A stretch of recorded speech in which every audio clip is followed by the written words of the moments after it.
Hello, welcome to the Assay TV. My name is Brett Stevenson. Today I'm joined by David Garofalo, Chairman and CEO of the Marshall Precious Metals Fund and Chairman of the Board at Great Panther Mining. David, thanks for joining us. Thanks for having me on. David, I'm always interested, as all our guests, about the person, who they are, and I'm just curious if kind of tell me a bit how you got into mining yourself. Well, I'm a financial guy by background. I have a Canadian CA, and in the late 80s, when I was a very young accountant, just finishing my CA, Inmet Mining hired me as a junior consolidations accountant. And within about a year or so, that morphed into a commercial management role in various feasibility studies that we were undertaking on a number of mine constructions. That's really where I learned the business from the ground up, literally from greenfield through to development and on to production on several projects that we built over the course of my 8 years there, and then took that experience on to Agnico-Eagle as CFO for 12 years, where we built 6 mines over the 12 years I was there, and then went on to run Hudbay and then Goldcorp after that. Okay, and you obviously were at Goldcorp just over a year ago, and I saw you at the Asia Mining Club about a year ago. Maybe give us an update, like where you've been over the last year. I think you left in April last year, and so just curious where your journey kind of took you since then. Yeah, I was doing some consulting work with Zhaojin in China as they were looking to expand their business overseas. And that afforded me an opportunity to set up the Marshall Precious Metal Fund, initially with seed capital from Zhaojin and one other major investor in Hong Kong, to invest in early stage exploration opportunities in the gold space. Zhaojin's doing that for the simple reason that it gives them some optionality, some exposure to early stage opportunities as they look to expand their overseas business. But what it also does is give investors who are in the fund exposure to what's an underappreciated part of the gold sector right now. The established producers have had a nice run as the gold price has run over the last year or so. The juniors are just starting to get going, and what we've been able to demonstrate in our industry over many cycles is the late stages or mid stages of the gold rally. The juniors start to participate, and in some cases actually outperform the established producers as they put money into the ground that leads to what we hope will be significant discoveries. Okay, and you think that's, I remember kind of you wanting to set up that kind of fund, conversation. You really saw an issue with juniors kind of accessing capital. And I guess, like, how did you come to that kind of conclusion? Your time at Goldcorp, you must have had some front row seats to how mining finance was being done, and I guess just curious what was kind of how that, obviously maybe you always thought that, but just how did it really, the landscape change the last 3 or 4 years? Well, with the early stages of the gold cycle, it's typically the specialists that are really participating in the gold equities. The generalists tend to come later in the cycle, and what they do when they do start to participate is force the specialists to start looking further down the curve into a higher risk, earlier stage opportunities to get the leverage of the gold price they're looking at. So the generalists are just starting to displace the specialists in the established producing equities. And now we're starting to see the specialists go down a tier or two and start to look at the juniors. So the juniors are starting to participate, but they still vastly underperform the established producers in the space. And again, what past cycles have demonstrated is the juniors will start to participate and outperform the established producers when we get in the middle of the cycle, as that capital starts to move down a tier. And look, it's an existential necessity for the juniors to do well for the industry. They need to find more to replace reserves. Reserves in the industry are down by about 50% over the last 7 years simply through depletion. So the seniors need the juniors to be successful. They need the juniors to have capital allocated to them. By and large, over the last 7 or 8 years, the juniors that have survived have had to survive by going hat in hand to the established producers. We ran a fairly large portfolio of juniors when I was at Goldcorp. recognizing the juniors needed our capital in order to undertake exploration. We did the same at Hudbay on the base metal side.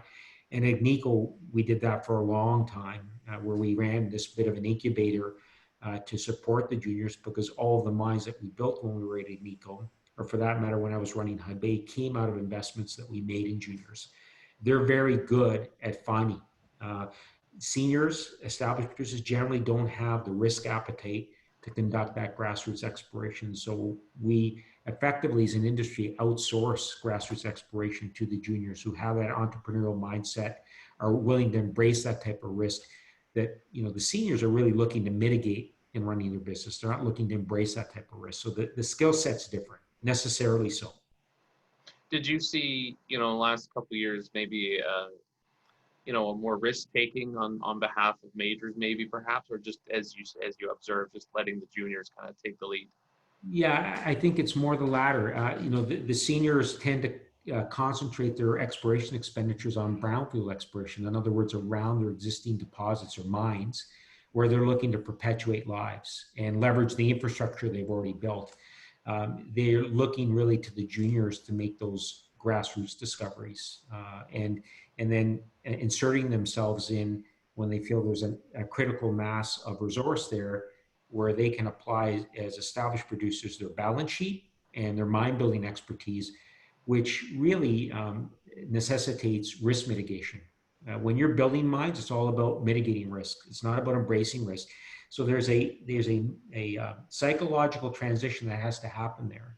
And juniors that try to transition from discoverers and prospectors to builders generally can't successfully make that transition, because the mindset's different, the skill set's different. So by and large, when that transfer happens, it happens when there's a significant enough resource to build an economic mine, and then it becomes a risk mitigation exercise. Right, and just talking more about juniors, you jumped into a junior. How did you find yourself into Great Panther? Well, with Great Panther, in fact, they are a producer and have been a long-standing producer on the silver side in Mexico, and now have bought a producer in Brazil about a year ago, Tucano, a gold producer. And so they've transitioned more to gold, primarily from silver. And this is a turnaround story. Tucano had a bumpy start in terms of its integration into Great Panther. And what it needed is strong technical expertise. It's a turnaround story. It's a deposit that we think has the same type of potential that Musselwhite had in Goldcorp's portfolio. It has similar geological setting, similar potential, and just needs to bed down its operations and become more predictable and more cost efficient. So we turned over the board significantly. We brought in a lot more technical expertise on the board, including my old COO at Hudbay, Alan Hare, to supplement two very successful COOs already on the board, Jim Mullen and Kevin Ross. And we also brought in a very capable operator and a CEO. So really, we're trying to focus on the fundamentals to deliver more predictable results. And we see this as a significant value play. It's trading at a significant discount to its peers because of the lack of operational predictability. So this one is a textbook operational turnaround story, as opposed to one that's focused on early stage exploration. Oh, terrific. And with Marshall, you're primarily looking at gold or silver, just precious metals? Precious metals primarily, and exploration stage, as I said. We made our first investment this week, Radisson Mining, that happens to be based in northwestern Quebec on the Abitibi Greenstone Belt, right near my old haunting ground. I was at Agnico, the Laron Mine, and Lapa and Goldex, right in between, right on the Trans-Canada Highway. So they've accumulated a very good property position, excellent management team and board that had exceptional track record in that area, and an aggressive exploration program that we're looking to fund. So we're looking for those kind of plays, good geologies, good geographies, and management teams with a good track record of having done this before. Okay, and no interest in maybe technology, battery materials? No, we're very much focused on the precious metal space. You can only do so many things well. And our focus, and I brought in Mark Prefontaine as our Chief Operating Officer, and he's a very accomplished gold explorationist, having founded both Grade Resources and Orla and successfully creating significant value for shareholders in those. So we have a very sound technical expertise, very much focused on gold exploration within the group. And you guys kind of started with precious metals at a very good time, particularly with gold and silver happening this year. Just last year, or last 2 years, I should say, just kind of the instability with the U.S.-China trade relationship, and now we have COVID and just the safe haven asset once again. So you must be kind of quite pleased in terms of the timing and I guess, what do you believe will be going on forward for the kind of the price of gold and and how the opportunities are available for junior gold explorers and miners? Well, what we're experiencing is unprecedented quantitative easing globally on a coordinated basis. So it literally is, money being dropped into the economy in a very significant fashion. That is necessarily inflationary in terms of asset prices, but in particular gold, because it is the one currency that you can't print. And even though it yields zero, well, the reality is U.S. Treasuries, sovereign debt generally is yielding negative on, in some cases, a nominal basis, and certainly on a real basis. And so the opportunity cost of owning gold has disappeared. So it is the currency that's limited in quantity, it's finite, whereas paper currency is infinite in terms of its quantity. And clearly, the central banks are inclined to be printing for a long period of time, given the fear that COVID has instilled in the economic prospects globally. It'll be a long time before we start to see monetary policy go from accommodative to more restrictive. And so that's extremely bullish for gold. It's a breakdown of the monetary system, traditional monetary system, and gold has been a currency for millennia and is increasingly being perceived as such by a new generation of investors. And just kind of sort of building upon that, you kind of gave the market kind of macroeconomic view of gold. What does the industry kind of need to be doing to kind of help juniors more beyond just kind of, the usual like access to capital, but just what does the industry more broadly need to be doing to kind of like help juniors, support them? Yeah, look, I do think producers, by and large, have been helpful on a selective basis over the last 7 or 8 years, which has been a horrendous bear market for juniors, gold juniors in particular. They have not been able to access traditional capital markets until recently. And so, the Agnicos, the Goldcorps, the Newmonts, subsequent to the acquisition of Goldcorp, have been accommodating the juniors, putting capital to work with juniors so that they can effectively outsource that grassroots exploration to people who have had a track record of doing that and embrace that kind of risk. So I think the industry has been trying to do that, but the lead times from discovery to first production is very, very long.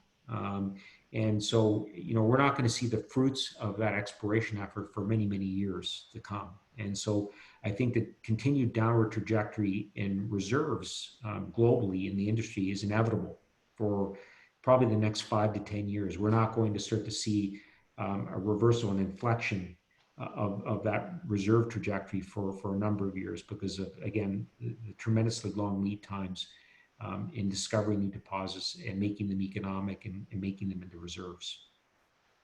See, terrific. And I guess I'm just curious, like, in terms of what are you seeing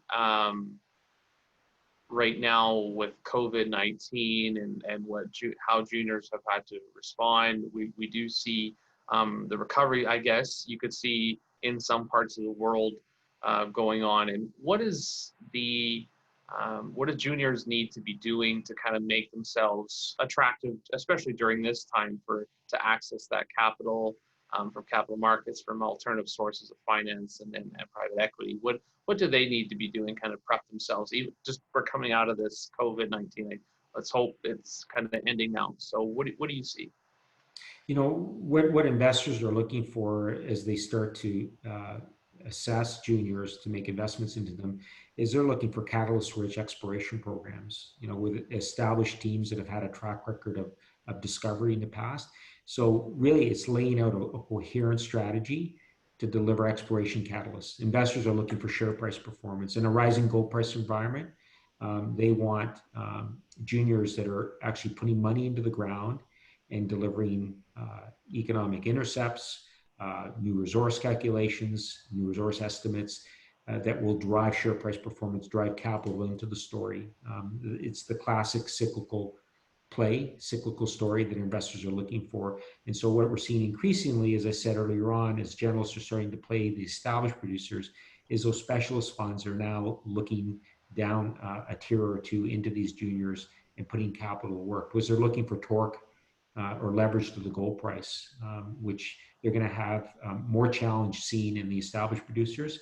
But given the significant discount and valuation we're seeing in juniors because of the horrible bear market we've been in over the last 7-8 years, there's a potential for outsized performance among the juniors if they deliver on their exploration strategies and objectives. And well, do you think that'll continue to become more difficult, given that we've had reduced amount of reserve discoveries over the last couple of years, or declining year over year, just in terms of the amount of discoveries made? Do you think that'll become more difficult or more the onus is more on juniors to be able to provide kind of that proof? Yeah, there's going to be an increased sense of urgency among investors for the juniors to do well, just simply because they'll be looking at the reserve profiles of the established producers that they've invested in over the last several years continuing to decline. So they'll need the juniors to be successful. The seniors need the juniors to be successful. So I think there will be a sense of urgency among the established producers, among their investor base, to see the juniors actually put money into the ground and deliver on exploration success to replace depleting reserves. I see. That's good intel. Maybe just one last question, maybe switching back home to Canada a bit, and how do you think the Canadian mining sector is kind of shaping up, and just kind of how Canadian miners are competitive, and what is your sense as how they're operating and competing abroad? I think they're doing exceedingly well, but I've always believed that for a number of years. If there's one industry where we export talent, it's mining. I can't think of any other industry in Canada where you see Canadian talent spread across the globe. Even in the oil and gas space, we tend to import talent from Houston. We don't tend to export the talent as much as we do on the mining side. So, I think Canada is seen as nationally as a center of excellence for mining globally, and people look for Canadian talent. So I think we're doing exceedingly well. What COVID has driven is an accelerated adoption of technologies out of necessity because of the need for physical distancing at mine sites. It means more tele-remote mining, more adoption of technologies that result in more driverless vehicles. So things that we may have taken years to consider in the mining industry and to test drive and sort of test out at mine sites, we're actually accelerating the adoption of them just to maintain operations at a semblance of normalcy. So I think that's great, and I think Canadian miners in particular have embraced that technology very, very well. And so I think the state of mining in Canada generally is very, very strong. Terrific. Okay. David, I just want to say thank you for coming on to the Assay TV. It's been really actually good chatting with you. I remember your speech to the Asian Mining Club last year when you were in Hong Kong, and it was very good. And so wanted to follow up on that. And so wanted to say thank you for joining us. Thank you for having me on. Terrific. Well, thanks, David. Take care.